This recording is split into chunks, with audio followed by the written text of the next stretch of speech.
Olá, esse é o nosso trabalho sobre técnicas de manutenção preditiva e vai ser apresentado por mim, Poliane Vicente, e meus colegas Nelson Pagani e Wesley Santos.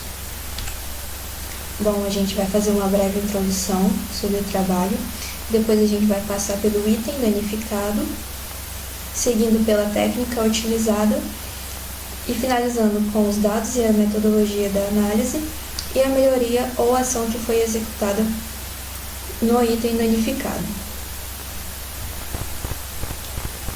Bom, esse trabalho ele consiste em estudar técnicas de manutenção preditiva, onde o objeto de estudo escolhido pelo grupo foi o artigo Estudo sobre a manutenção preditiva em motores trifásicos através da análise de vibrações. O motor trifásico ele é uma máquina que promove a transformação da energia elétrica em energia mecânica, e aí essa carga ela é responsável por movimentar o motor. Bom, como já foi dito, os pontos principais abordados serão o item danificado, a técnica utilizada, os dados e a metodologia e a melhoria ou ação que foi executada. Bom, no artigo que a gente escolheu, a gente vai lidar com 3 itens danificados, sendo eles um motor Toshiba de 6.000 HP utilizado em um triturador industrial, um motor redutor instalado em uma planta fabril de bens de consumo e um conjunto motobomba instalado em uma estação de tratamento de água de uma grande refinaria.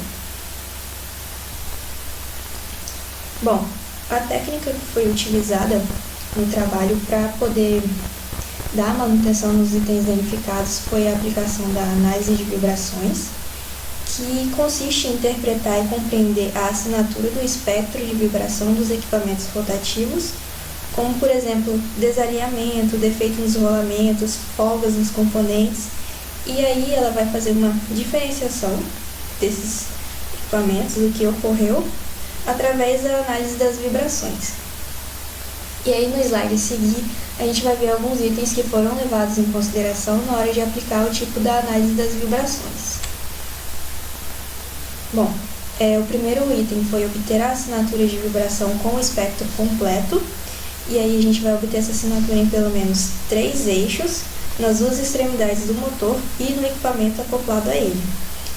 Segundo, garantir que os transdutores estejam montados corretamente, para a gente ter como uma precaução que a nossa análise vai ser correta.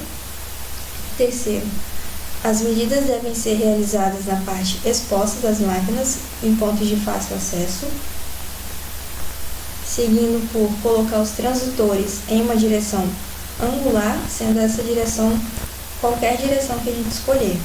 E aí vai ser na carcaça do mancal ou no pedestal para realizar as medidas radiais. E aí também é interessante a gente tomar uma medida axial para níveis de comparação. E aí a gente tem que analisar as assinaturas de vibração para poder ver se a velocidade de rotação do equipamento e os seus múltiplos estão funcionando corretamente. E por fim, desligar a energia enquanto se monitora a assinatura de vibração, porque a gente tem a finalidade em observar se a leitura da frequência vai estar ligada aos problemas elétricos ou não. Então, para isso, a gente vai desligar a energia e aí sim vai monitorar a assinatura da vibração do equipamento. Para a gente poder fazer análise, né, com essa metodologia, a gente precisa de uma base, de uma literatura com que a gente possa comparar os nossos dados, né? Uma literatura que já tenha dados empíricos e que já tenha testado e que tenha base para a gente poder entender os dados que a gente obtém depois que a gente faz a nossa análise, né? As 2 normas principais são a ISO 10.816-1 e a 3, que tem várias partes, né? Elas tratam da análise de vibrações, em vibrações em peças rotativas, não rotativas, em eixos, em máquinas completas, né? A fazer a análise em uma máquina inteira, né? E não só em uma parte dela, em eixo, em folgas radiais, todas as formas possíveis de análise de vibração, eles abrangem essa análise, né? Eles dão base para as análises. No caso 1, a gente tem um motor Toshiba de 6.000 HPs, com a velocidade nominal de 1.780 RPM, com uma tensão de 4,16 kV. O método de análise, como a gente já sabe, é o análise de vibração. Também foi feita uma termografia e uma análise de óleo. Com essas análises, a gente encontrou o problema, que era uma falha no sistema de filtragem de ar dos mancais. No caso 2, a gente tem um motor redutor instalado em uma planta de fábrica, em uma fábrica de bens, uma fábrica normal, né, comum de produção de alimentos e tal, consumo comum. A potência nominal do motor é bem alta, 125 cavalos, com uma velocidade nominal de 1.750 RPM e uma tensão nominal de 380 volts. A análise ela consistiu na utilização de sensores de vibrações com base em acelerômetro, né? Os dados eles foram coletados todos e tratados por um software, né? Para a gente poder entender os dados que a gente obteve. Com os dados obtidos, com as frequências, né? Com o tipo de frequência obtida, eles conseguiram obter dados que apontavam para rolamentos específicos, rolamentos do ponto C e do ponto A. O rolamento do ponto C é o rolamento inferior do motor, e o rolamento do ponto A é um rolamento perto do acionamento desse motor.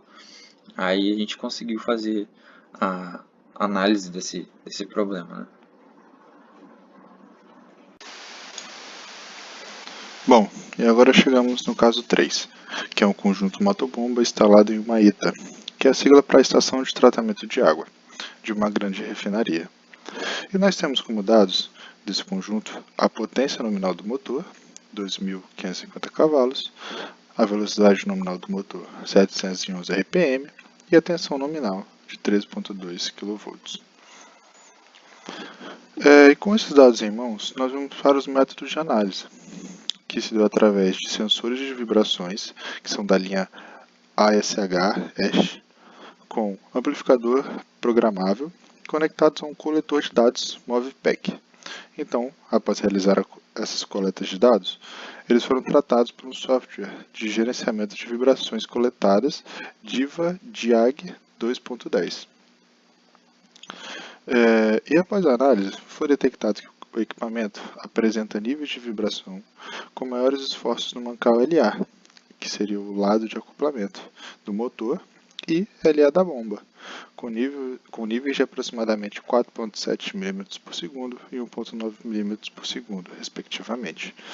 Também foi detectado que o nível de vibração apresenta-se mais alto na direção axial, chegando a 9,3 mm por segundo, sendo evidenciado através do nível RMS do sensor instalado no motor, caracterizando assim defeito de acoplamento.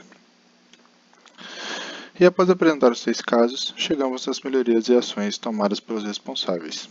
Bom, no caso 1, o óleo foi drenado, os mancais foram lavados e, para manter o sistema de filtragem confiável, foram instalados nos mancais filtros absolutos.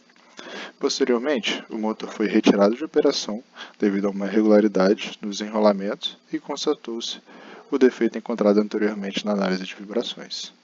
Já no caso 2, a empresa responsável pelas medições recomendou que a máquina fosse objeto de nova inspeção vibrométrica, num prazo inferior a 4 meses, para avaliar eventuais agravamentos da sua condição de funcionamento. E por fim, nós chegamos no caso 3, onde recomenda-se a inspeção do acoplamento, investigando a integridade do mesmo e dos elementos. Recomenda-se também alinhar o equipamento, verificar a fixação, aperto dos parafusos da base e, tendo a possibilidade, averiguar folgas dos mancais da bomba, desacoplar o motor e dar partida no mesmo, a fim de examinar se a vibração ocorre com o mesmo desacoplado. Bom, e nós podemos concluir que o custo para a implantação da manutenção preditiva ela pode indicar um gasto substancial a princípio. Porém, a longo prazo, quando é realizada eficientemente, a revisão por análise de vibrações pode reduzir consideravelmente o custo operacional, possibilitando aos gestores a realização da manutenção no exato momento de sua necessidade. Bom, e essa foi a nossa apresentação sobre as técnicas de manutenção preditiva. Muito obrigado e tenha um bom dia, boa tarde ou boa noite.